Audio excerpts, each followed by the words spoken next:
Alright, good morning sa ating mga listeners sa RW 95.1.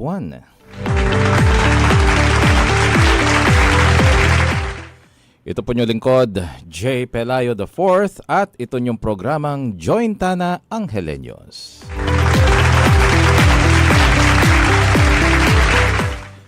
Good morning Central Luzon, magandang umaga Pampanga, Mayapa, Abac, Angeles City. Kumusta ko po kabalen? It's a beautiful Tuesday morning, July 28, 2026. Yan. Araw na naman ng Martes at sana'y nasa maayos kayong kalagayan kung nasaan man kayo. Samahan niyo po ko hanggang alas 11 ng umaga dito sa Jointana Angeleños.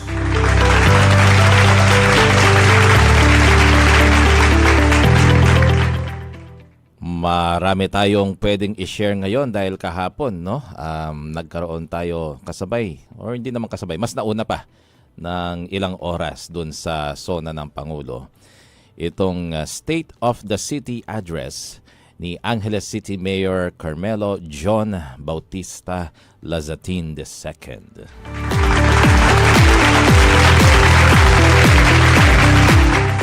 Mayapabak mo naman kaya ka, Director Jason Pabalan. Sana napanood mo rin kahapon yung SOCA, yung State of the City Address ni Mayor John. Ayan, katulad ni Direct Jason, sa mga nais pong magpa-shoutout, no, at makibahagi sa ating usapan this morning, mag-iwan lang po kayo ng inyong mga mensahe at pabati sa ating official FB page na Angeles City Information Office, at tayo po rin ay sabay na napapanood at napapakinggan, no, sa mga official FB pages ng CLTV 36 at ng RW 95.1. Congratulations muli, Mayor John Lazatin, sa kanyang comprehensive, no, at talagang malaman na city or State of the City Address. Kahapon ginawa yan sa may session hall ng Sangguniang Panlungsod Building. Oo. After the flag raising ceremony sa City Hall, kagad na tumungo si Mayor John, no, upang magbigay ng ulat, magbigay report ng estado ng lungsod after ng isang taon ng kanyang pamamahala.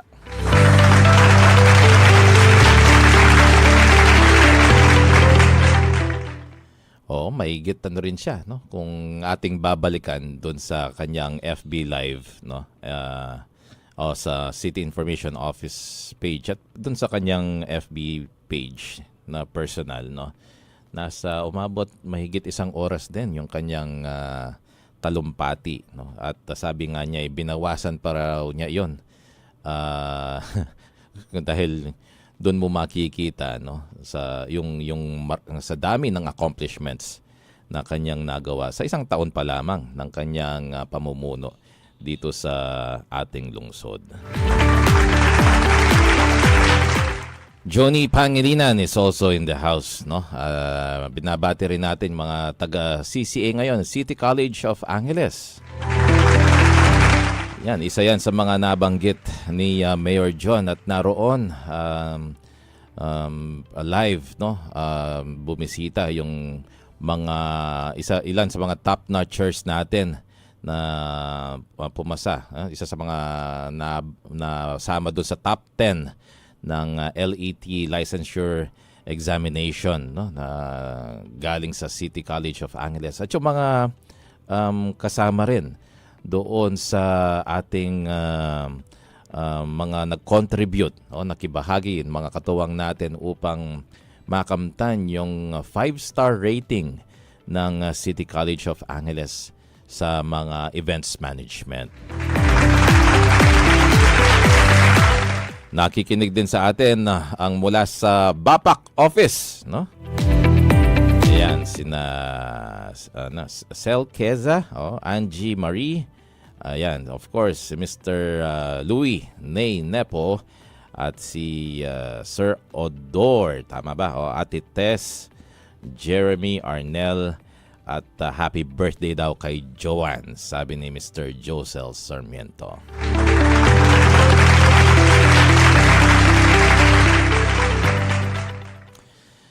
Kahapon present din ang ating 20th Sangguniang Panungsod, of course, headed by presided by Vice Mayor Amos Rivera, hanggang sa ating mga IPMR, mga Sangguniang Kabataan, and of course, naroroon din kahapon in full force yung ating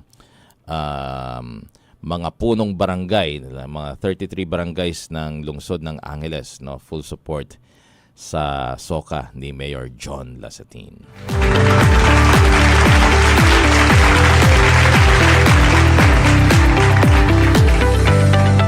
Sabi ni Mr. Dan Merced, congrats po kay Mayor John at sa lahat ng mga Angelenyos.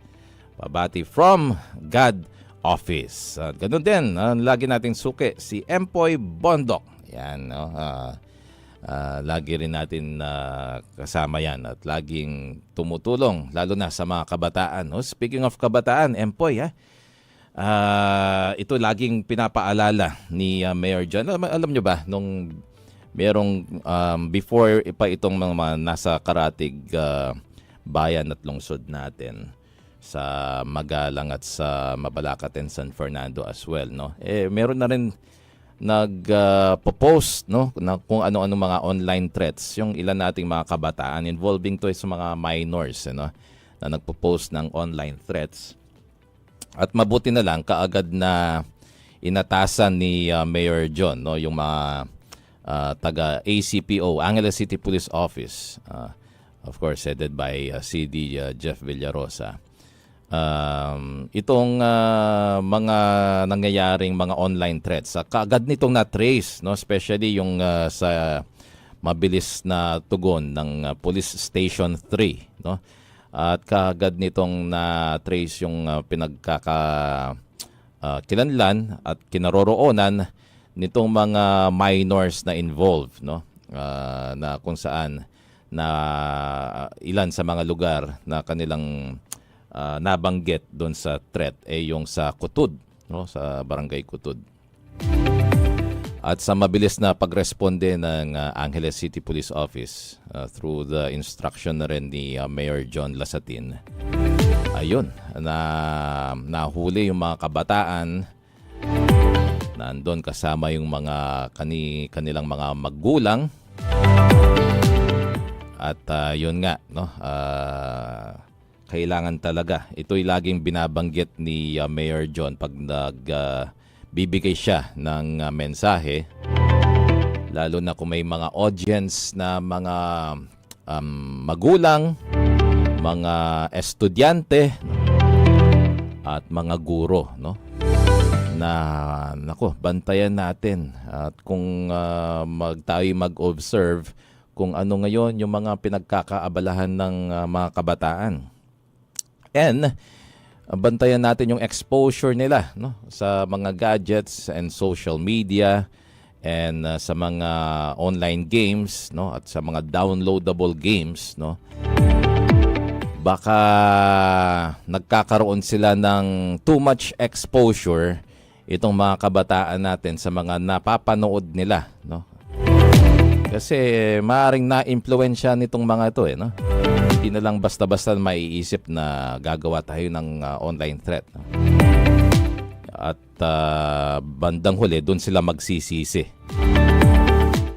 Yung hindi nila alam, yung kanilang yung repercussion, yung tindi, yung gravity ng kanilang ginagawa.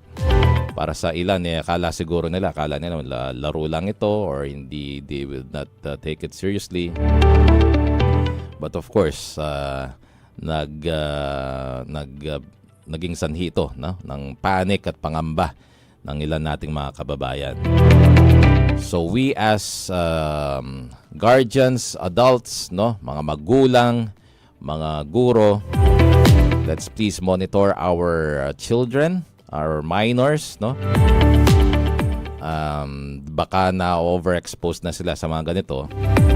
At may tinatawag na parang na desensitize na, no? Yung sa atin parang namanhid na sa ganitong exposure, and they might think that it's normal, no? So para sa kanila parang laro-laro lang ganito, pero kailangan malaman po ng ating mga kabataan kung ano ang epekto ng kanilang mga ginagawa.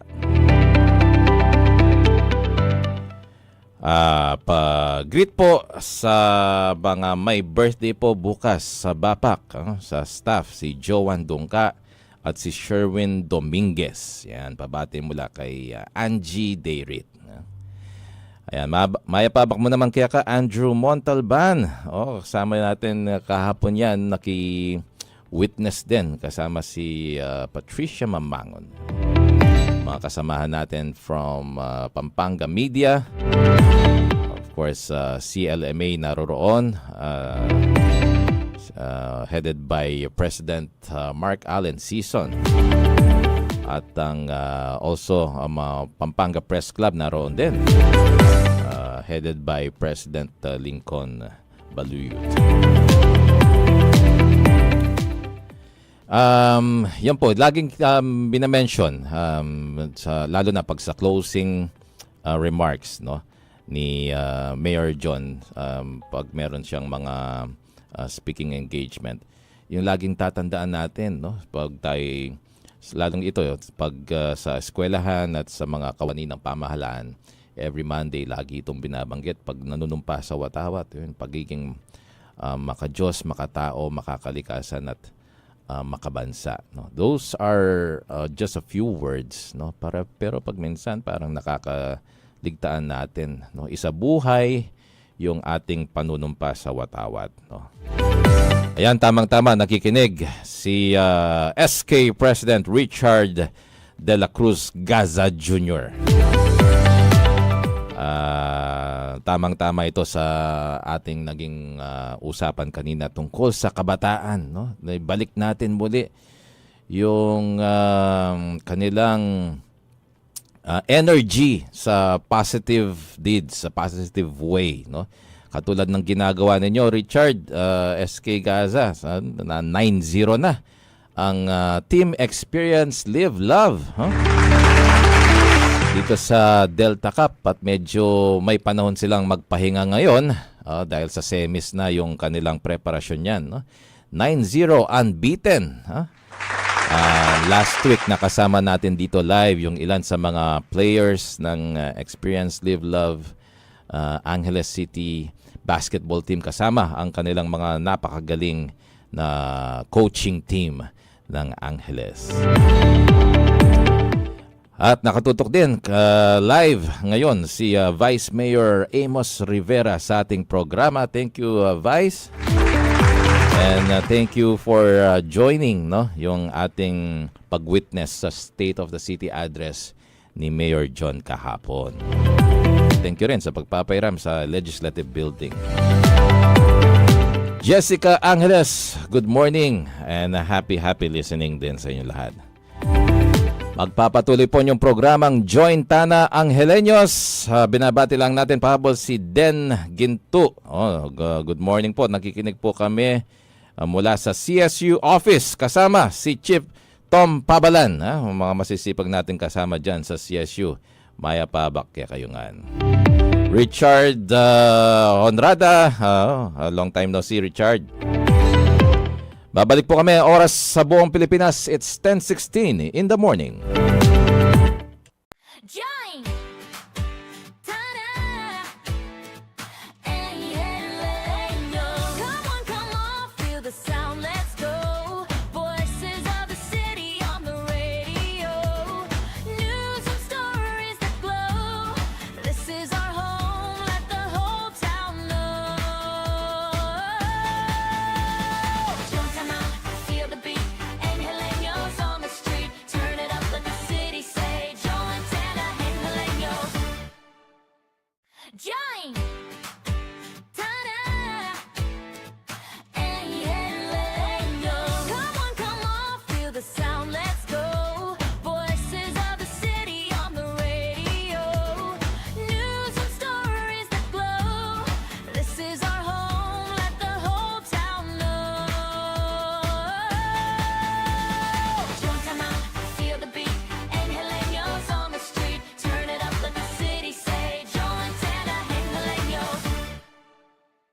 Join!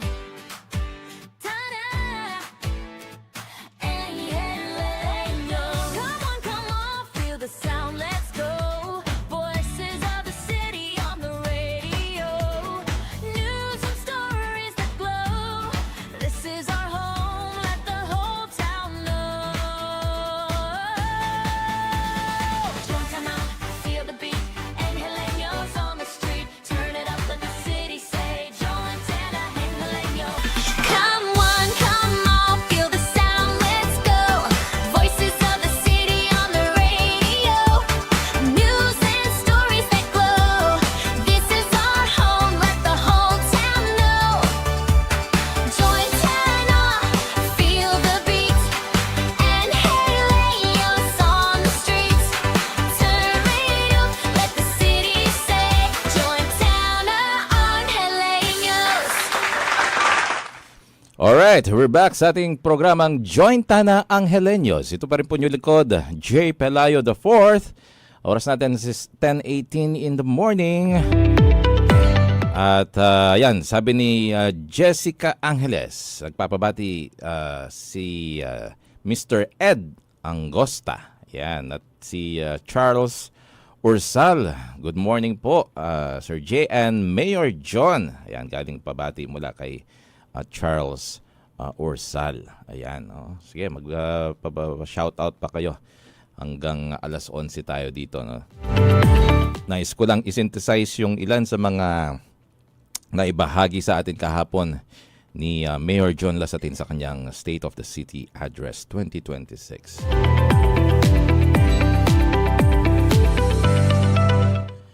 Doon sa kanyang mensahe, no, as sabi niya, as before, this report is not about your mayor, but that of all of us, no, our Sangguniang Panglungsod, our public officials in the barangay, our City Hall employees, the members of the civil society, and of course, the Angeleños. Sabi ni Mayor John, this report is our journey together towards our common vision of Angeles as a model, no, of resilience. Ayun, laging sinasabi yan, pagiging resilience natin, kailangan maibalik talaga yan. Or good governance. No? Good governance, akala po nila is maganda lang pakinggan, pero when you're trying to implement it, of course, hindi siya ganun kadali. Because it would involve a lot of difficult decisions, no, and firm stance, no. At pag ganun, of course, meron kang makakabangga, no, na akala nila ganyan lang good governance. Pero of course, when you're trying to implement it, kailangan talaga ng mga pagminsan, mga unpopular decisions. But ito yung mga tamang kailangang gawin. And sustainable development in the Philippines recited by Angeleños na dito nakatutok yung kanyang soka, no? Pagiging disiplinado, malusog, matalino, masipag, tapat, at may malasakit na Angeleño. Doon sa parte ng maunlad na Angeles para sa lahat. Doon sa segment na yon, no? Binanggit ni Mayor John, no? Yung pag-run ng kanyang administrasyon para isulong ito, katuwang yung Department of Tourism, yung Filipino Brand of Excellence na series ng mga seminars na naglalayong i-uplift, no, yung ating pagiging hospitable into global standards, no, by pinagsama niya yung skills training at mga cultural values ng mga Angeleños, no, ng mga Kapampangans to deliver exceptional tourist experience. Kasama sa programang ito ng administrasyong Mayor John Lasatin, in-equip niya, no, itong ating mga senior citizens, mga market vendors, mga LGU personnel, at iba pang mga tourism stakeholders na may kaalaman, may kakayahan at mindset, no, na kailangan para ma-deliver itong exceptional customer service ng mga Angeleños para makapag-create, no, ng mga meaningful experiences para sa local at international tourists o mga visitors. O nga, last month nga lamang, dito sa Angeles City, tayo po ang nag-host, no? Nag-welcome tayo ng mga delegates mula pa sa Brunei Darussalam, mula sa Cambodia, meron pa from Indonesia, Malaysia, Myanmar at Singapore, no? Nitong kakatapos lamang na ASEAN Philippines 2026 Cultural and Heritage Tour, no? Na talagang pinakita natin ang expanding tourism through culture and creativity ng Angeles City.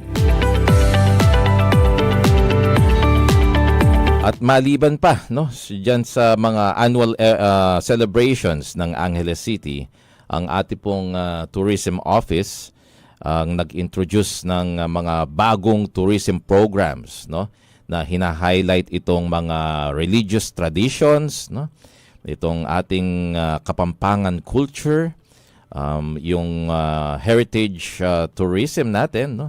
Of course, kasama na dyan yung sa sports, sa arts, no? At local and international film festivals kung saan talagang tinampok doon sa kakatapos lamang Manila Film Festival, yung ating mga Lubenas Paroles, no, from Angeles City. And of course, pag pinag-uusapan yung Angeles, yung culinary experiences at yung ating mga Angeleño creative industries, no?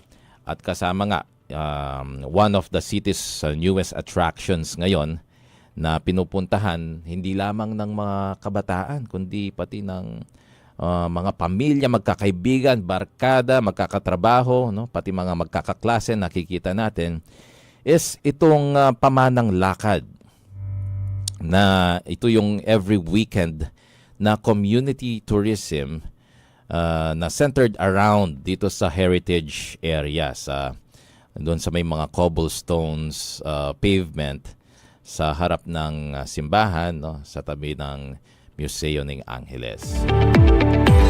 So every weekend naroon po yung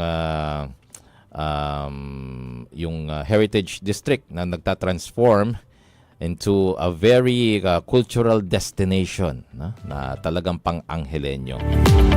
Because of these initiatives, ang Museo ng Angeles Heritage Area, yung sa Plaza Angel, has become one of the city's major weekend destinations, no? Generating substantial income, lalo na sa mga micro and small enterprises, while attracting both local and international visitors. Binanggit nga rin ni Mayor John yung sa Pisamban Maragul natin, no, which was officially proclaimed a minor basilica. Shout out kay brother Jeffrey, no, na at makasama natin sa Holy Rosary Parish. Naroon din sa kahapon sa Witnessing the Soka. At siguradong magbo-boost din ito sa ating tourism. Nabanggit din kahapon ni Mayor John, no, through the Public Employment Service Office o yung City Peso, as we continue to connect our job seekers with employment opportunities. Ibinahagi ni Mayor John na out of 557 applicants referred to employers, 455, no, you were successfully hired, which is an 82% placement rate, no? Kasama dito, no, pag-strengthen ng administrasyong Mayor John Lasatin itong overseas employment assistance, helping 68 na mga Angeleños begin their new careers abroad. Of course, also we have received commitments, no, from the national developers and investors katulad ng Ayala Land, ng SM Prime Holdings, ng Rockwell Land, ng SNR, and mga local developers po natin katulad ng JDN, yung 1D na Pomuceno, Narciso Brothers, and Emerald Realty to expand their presence more here in Angeles City. Because creating more jobs for Angeleños remains one of our priorities. Yan, sabi ni Mayor John kahapon. Sabi ni Attorney Francis Ginoo, pa-shoutout naman sa napakasipag nating city administrator. Oo nga, na nagdiwang ng kanyang kaarawan. Alam ko kahapon, yung birthday, so belated happy birthday kay Attorney Noel Luzong, ang city administrator ng Angeles City Local Government Unit. Natikman namin yung pakain niya kahapon. Thank you very much, Attorney Noel Luzong. Si Attorney Francis Ginona bahalang magpapasaya sa'yo, Pero kung nais mong may gusto pang may magpasaya sa'yo, maliban kay Attorney Francis, sige, tawagan mo ako, mag-usap tayo, Attorney. Yan, belated happy birthday, Attorney Luzong. Magpapatuloy tayo doon sa report, yung ulat sa bayan ni Mayor John kahapon. 1,020 beneficiaries received assistance under the TUPAD Emergency Employment Program and 475 all walk-in students po ito, all walk-in. Ibig sabihin, wala pong padrino, walang pakiusap, At ito po yung mga kusang mga nag-apply. Lahat po sila 475 mga estudyante, para maka-gain ng working experience through the Special Program for Employment of Students o yung tinatawag nating SPES program. Kamakailan na-feature natin yan sa City Information Office page na doon sa kanilang culminating. Nagpasalamat talaga sila kay Mayor John dahil akala nila, lalo na yung mga laging nag-a-apply at tapos hindi sila nabibigyan ng slot dati, because nga may mga nauna sa kanila na may kakilala, pero sa pamumuno po ni Mayor John, yung mga deserving talaga, na mga estudyante ang mga makikinabang sa programa ng lokal na pamahalaan. Magpapatuloy po tayo sa ating programang Join Tana Angeleños, ang oras sa buong Pilipinas. It's 10:30 in the morning. Join! Ta-da! Angeleño. Come on, feel the sound, let's go. Voices of the city on the radio. News and stories that glow. This is our home, let the whole town know. Join, come on, feel the beat. Angeleños on the street. Turn it up, let the city say. Join Tana Angeleño. Join! Ta-da! Angeleño. Come on, feel the sound, let's go. Voices of the city on the radio. News and stories that glow. This is our home, let the whole town know. Join, come on, feel the beat. Angeleños on the street. Turn it up, let the city say. Join Tana Angeleño. Join! Ta-da! Angeleño. Come on, feel the sound, let's go. Voices of the city on the radio. News and stories that glow. This is our home, let the whole town know. Join, come on, feel the beat. Angeleños on the street. Turn it up, let the city say. Join Tana Angeleño. Join! Ta-da! Ta-da!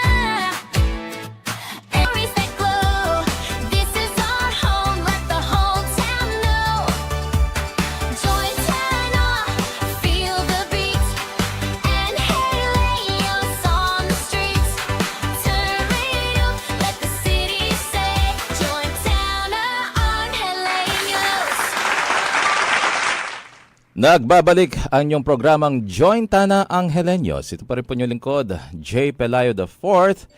At yan, nagpapabati rin si Marie Sinamban. Ayan, good morning po. And happy viewing and happy listening sa ating programang Join Tana Angeleños.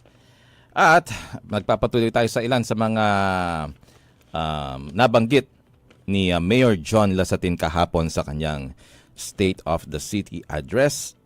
At ilan dito yung tungkol rin sa inclusive development, no? Kung saan naging viral to, no? Pati sa national, no? Itong programa ni Mayor John Lasatin na to ensure na yung economic opportunities nakakarating sa mga iba't ibang sektor, no, ng society, especially yung mga marginalized communities natin, no? Ang binabanggit po ni Mayor John dito, yung kanyang inclusive development, yung AITA Driving School Program na nag-provide ng free driving education and licensing assistance sa mga members ng Indigenous Peoples Community through the Angeles City Economic Development and Investment Promotions Office. So, the Angeles City also assisted 30 student drivers, itong mga AITA drivers, in processing their non-professional driver's licenses para naman ma-equip sila ng important qualification for future employment and livelihood opportunities. Naroon sila kahapon, yung mga ilan sa mga license, meron na mga driver's license na AITA drivers natin. So, yung kanilang mga fresh produce, sila na yung nagdadala dito sa Kapatagan. No?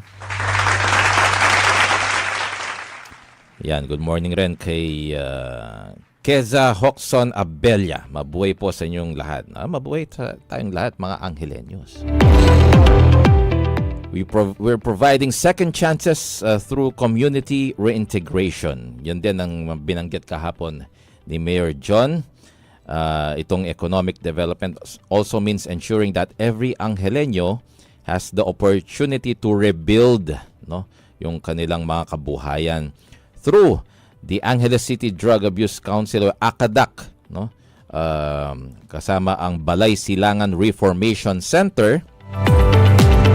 Angeles City strengthened its community-based rehab and reintegration programs. Sa kasalukuyan po, 31 out of 33 barangays are officially drug cleared. 441 persons who use drugs or yung PWUDS, persons who use drugs, nasa 441 sila. At saka yung mga persons deprived of liberty, PDLs naman ito, successfully completed their community-based rehabilitation. Ang kagandahan po dito, mahigit 100, 154 to be exact, no? Nagkaroon ng employment, no? Dito sa Rehabilitated Beneficiary Program ng ACADAC.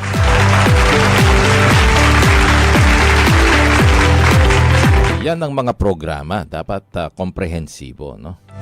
So through the partnership, of course, ng ACADAC at ng Rafael Lazatin Memorial Medical Center o ONA, more than 400 persons who use drugs, no, yung PWUD, including their family members, receive free medical consultations, further strengthening our holistic approach to recovery and reintegration. Mapunta naman tayo sa agrikultura at kabuhayan. Isipin nyo, highly urbanized city na ang Angeles, pero napaka-extensive din at napaka-comprehensive din ang programa ni Mayor John Lasatin pagdating sa agrikultura. Sabi niya, to ensure food security and strengthen the livelihood of every Angeleño, Angeles City Government continued to invest in agriculture, local enterprises, cooperatives, and revenue generation. We also strengthen sustainable agriculture by supporting 20 coffee farmers managing 7 hectares of coffee plantation. In cooperation with the Department of Agriculture, over 5 million pesos worth of livelihood assistance including coffee seedlings, processing equipment, yung hauling truck, no, na mismong si Mayor John yung nagmaneho pa no nung bagong dating, no. Pati yung mga biopesticides and other farm inputs, no. We also expanded organic farming in 8 barangays and 8 public schools para maipromote ang sustainable food production and environmental stewardship. Kaya naman sa ating mga ginagawang programa, nakikipag-partner na sa atin, no, yung iba't ibang mga municipalities. Sa katunayan, nagtungo rito yung mayor ng municipality ng Bocod, Benguet, no? Pati mga kasama mula sa Cordillera Administrative Region or CAR, para tulungan natin sila may strengthen through the Kadiwa program yung mga kanilang mga affected farmers to overcome yung low farm gate prices, no, at limited market prices. Tayo na po mismo nag-provide ng direct market, no, para sila'y makabenta ng kanilang mga agricultural produce straight sa mga consumers, no, through our Kadiwa program, giving Angeleños access to fresh quality at affordable agricultural products dito po sa Angeles City Hall. Ito pa, through the Local Harvest Direct Purchase of Palay Program ng Angeles City sa pamumuno ni Mayor John Lasatin, tayo na po ang nag-purchase mismo ng kanilang palay sa halagang 17 pesos per kilo, no? This is well above dun sa prevailing market price, no, para ma-ensure natin yung fair income ng ating mga farmers. At nagresulta po ito ng more than 69,000 kilograms ng palay na nabili po natin, no, benefiting yung farmers across more than 20 hectares of farmland, ha? Increasing yung income ng ating mga magsasaka up to 47%.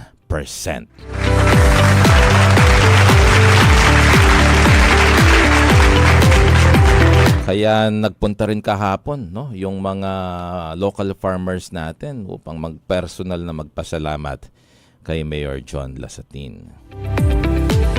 Miss Techi David Antoco, good morning and happy listening sa'yo. Oo.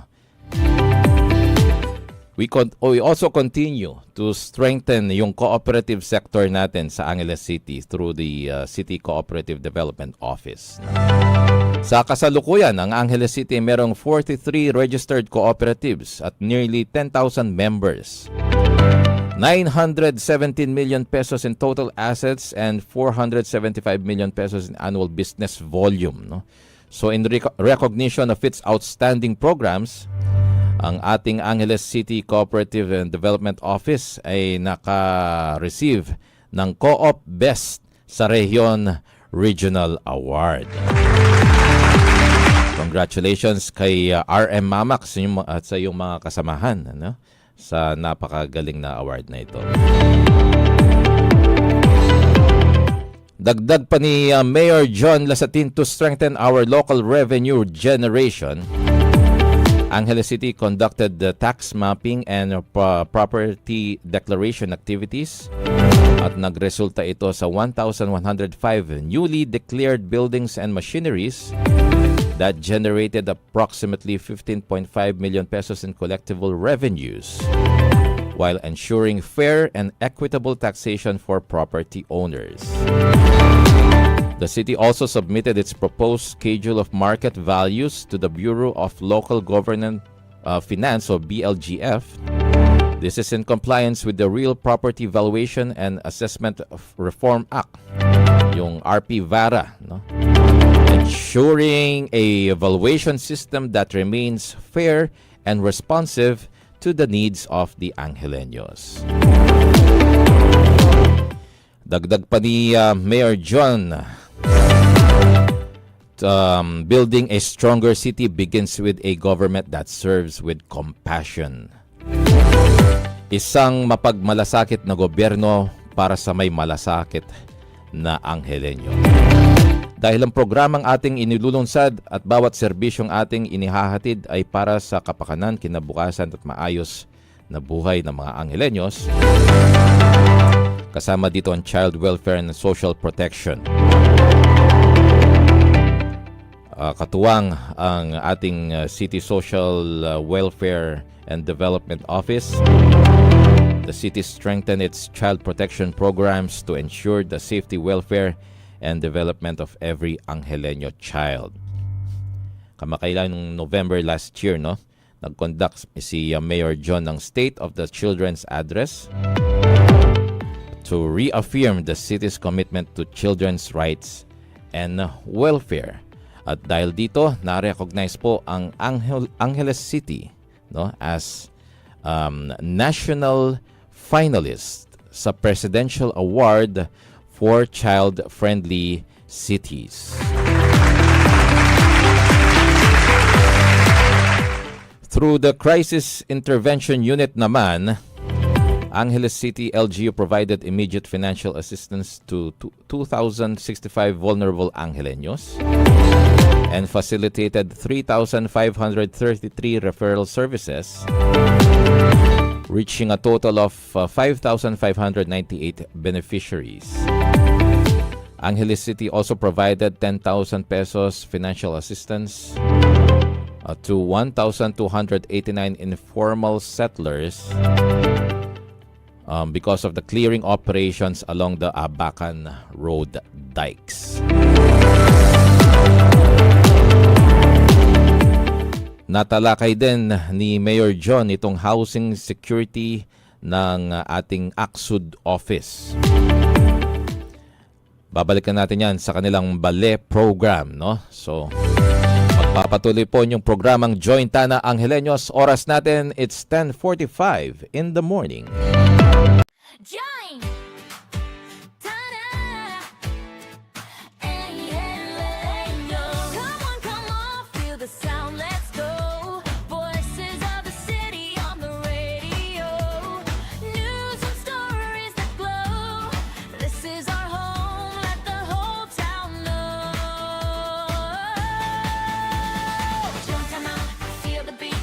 Angeleños on the street. Turn it up, let the city say. Jointana, Angeleño. Join! Ta-da! Angeleño. Come on, feel the sound, let's go. Voices of the city on the radio. News and stories that glow. This is our home, let the whole town know. Juntama, feel the beat. Angeleños on the street. Turn it up, let the city say. Jointana, Angeleño. Join! Ta-da! Angeleño. Come on, feel the sound, let's go. Voices of the city on the radio. News and stories that glow. This is our home, let the whole town know. Juntama, feel the beat. Angeleños on the street. Turn it up, let the city say. Jointana, Angeleño. Join! Ta-da! Angeleño. Come on, feel the sound, let's go. Voices of the city on the radio.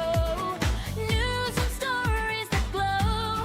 This is our home, let the whole town know. Juntama, feel the beat. Angeleños on the street. Turn it up, let the city say. Jointana, Angeleño.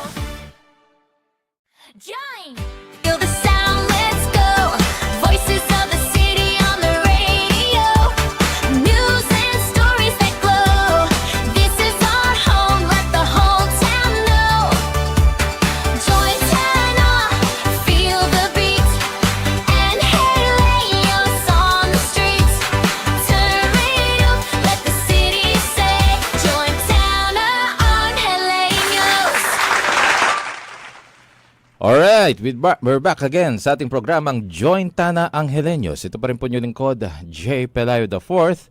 At nandito na tayo, no? We're synthesizing yung nabanggit, yung ulat ni Mayor John Lasatin sa kanyang kakatapos lang na State of the City Address, no? Dito po sa Angeles City. Tumungo naman tayo sa ating housing security of AXUD Office.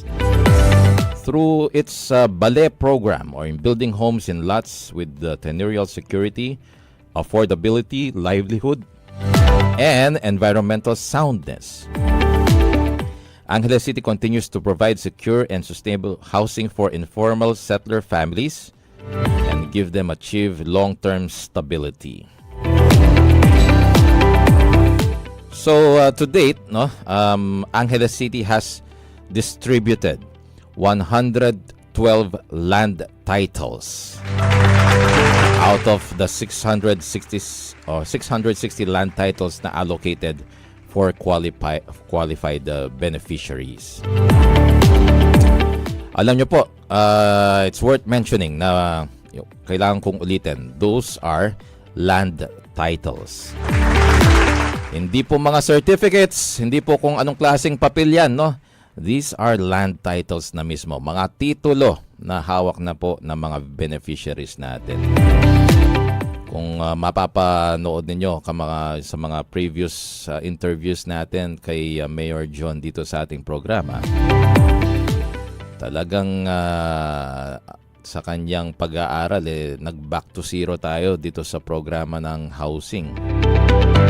Karamihan pala sa mga inaasahan na mga beneficiaries, hindi man lang nakapangalan sa lungsod, no, yung mga properties.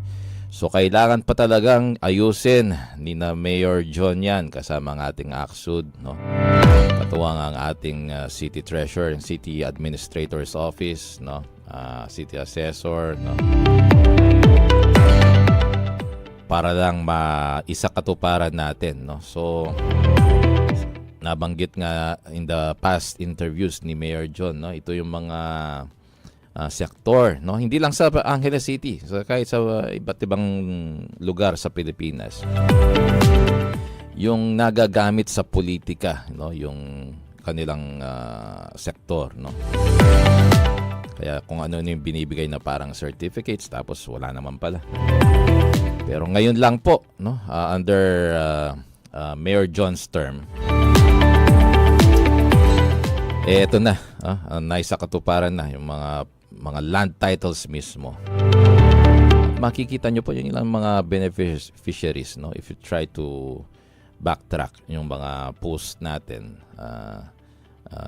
kamakailan sa distribution ng land titles. Makikita nyo matatanda na yung mga beneficiaries. Parang nabanggit sa akin ni Kapitana ng Sapa Liputan na yung iba sa mga beneficiaries, they waited for more than 30 years. No? Parang panahon pa ng after pinatubo, naghihintay na talagang kung ang kasing edad namin sila noon, umabot sila sa senior citizen na. Anyway, maganda po itong programa. I would like to greet si Mrs. In. Oo, nakikinig siya. Former Councilor Telma Injongo. Itong BALE program ng AXUD, no? Napakaganda, very comprehensive. Kasi hindi lang basta pagpo-provide ng mga houses, no? They're also building yung tenurial security, no? Livelihood, very important, no? At yung environmental soundness para ma-sustain yung kanilang pamumuhay doon sa kanilang mga tinutuluyan, no? Ito, okay. Mga senior citizen, tinalakay din ni Mayor John kahapon, no? Nabanggit din niya yung kanyang pagpapatuloy sa kung saan nakilala si Mayor John dito sa Lingap Lazatin Medicine Program, kung saan a total of 10,787 senior citizens mula sa Angeles City ito po yung mula July 2025 hanggang sa kasalukuyan, were provided free medicines, no? Ito yung mga monthly medicines ng mga eligible beneficiaries natin. So, ito po yung nagpapatuloy para to make essential medicines more accessible, no? Helping our senior citizens manage their health while reducing the financial burden ng mga medical expenses, no? Also, Angeles City has also registered and profiled 6,589 senior citizens, ensuring wider access to government programs. And Sting Angeles City Tourism Office, in partnership with DOTR and Department of Tourism, in-involve po natin yung mga senior citizens ng Angeles City doon sa Filipino Brand of Service Excellence Program, no? At natapos na po sila. At sila po ay mga nandun sila kahapon to witness the SOCA. Itong ating mga senior citizens tour guides, no? Na talagang magbibigay interest.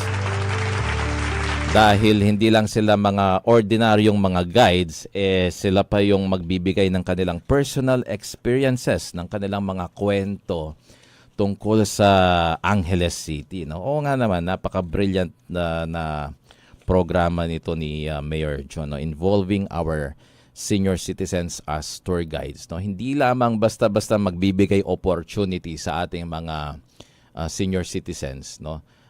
To have parang a greater purpose sa kanila, or an additional kabuhayan, but also sharing yung kanilang mga experiences, no, dito sa ating mga turista, not only for the foreign tourists but also for the local tourists and mga estudyante as well, no, na mga laging nakikita natin sa heritage tour, mga kabataan din. Na banggit rin kahapon ni Mayor John yung sa Annual Welfare and Food Safety. Katuwang naman dito ang City Veterinary Office, no? Alam naman natin, daming mga pet owners, pet lovers ngayon, na lalo na dito sa lungsod ng Angeles. So very comprehensive ang ating programa dito sa lungsod. Through our consultation, treatment, vaccination, deworming, and animal health services, and even technical assistance. Meron tayong free pet health services, no? Through the City Veterinary Office. Kasama na rin yung mga hindi lang pets, pati livestock racers. Yung ating disease prevention, animal health monitoring, veterinary consultation, deworming, and technical assistance also provided by the City Veterinary Office. Yung ating Bantay Karne program, no? Pag-i-inspection sa mga slaughterhouses, meat establishments, markets, even delivery vehicles. Katuwang na rin dito yung ACDO. Pagbabantay ng mga meat natin para ma-ensure na safe yung ating mga kinukonsumo. Para sa malusog na Anghelenyo, ito naman, tinalakay din ni Mayor John, no? We continue to strengthen our health programs, no? As a matter of fact, dito sa ating Rafael Lazatin Memorial Medical Center o RLMMC, or kilala rin sa tawag na ONA, Hospital ng Angeles, no? In just 1 year, Angeles City moved beyond expanding services. We strengthened systems like opening 9 opportunities for care, invested in health excellence. Kasama na dito, no? Yung first in Pampanga, itong Rafael Lazatin Memorial Medical Center to launch an outpatient mental health services, which includes regular psychiatry consultations, psychologist-led assessment and therapy, a neurology specialty care, at free eye access to essential mental health medicines for registered patients through the mental health program ng RLMMC, o kilala rin sa pangalang ONA. We also have launched a rheumatic heart disease package, no? We have the operationalized endoscopy at saka yung colposcopy services para sa early detection katulad ng cervical cancer, no? ang ating ring hospital, no? Full implementation na po itong Mother Baby Friendly Hospital initiative ng RLMMC as the first hospital to be accredited in Angeles City, no, for prevention of mortality to neonates and under 5 years old children. Establishment of PhilHealth accredited Animal Bite Treatment Center. PhilHealth accredited Family Planning for Population Control and Teenage Pregnancy Issues. PhilHealth accredited Tuberculosis Control for the emergency PTB patients. At DOH accredited Dental Services for Prophylaxis, including vulnerable and pregnant population. No? As a matter of fact, ang Rafael Lasatin Memorial Medical Center is proud to be one of only 4 hospitals sa buong Pilipinas selected by the Department of Health as research facility for drug-resistant tuberculosis, no? Positioning the institution as a center for clinical innovation and had opened more doors to new researches. Galing, congratulations sa ating mga kasamahan sa Rafael Lasatin Memorial Medical Center. Now, of course, pagdating sa mga accomplishments ng administrasyong Mayor John Lasatin, kulang isang oras. Maybe we continue sa mga susunod sa next programa natin. As I would like to greet Miss Lorna Jimenez. Good morning po, Sir Jay, watching here sa VAUSI office ng Pampang. Hello to Mayor John Lasatin, Vice Mayor Amos Rivera at kay Cap Carlos de la Cruz CDC. Ganun din kay Alvin Perez ng ating akto. Alright, maraming salamat sa inyong pagtutok. Kulang ang ating isang oras, pero next Martes, no, next Tuesday, kita-kits ulit tayo dito sa ating programa. Sa ngalan po ni Mayor John Lasatin at sa lahat ng bumubuo ng pamalang lungsod ng Angeles, ito po yung lingkod, J. Pelayo IV, at ito yung programang Join Tana Angeleños. God bless everybody. Just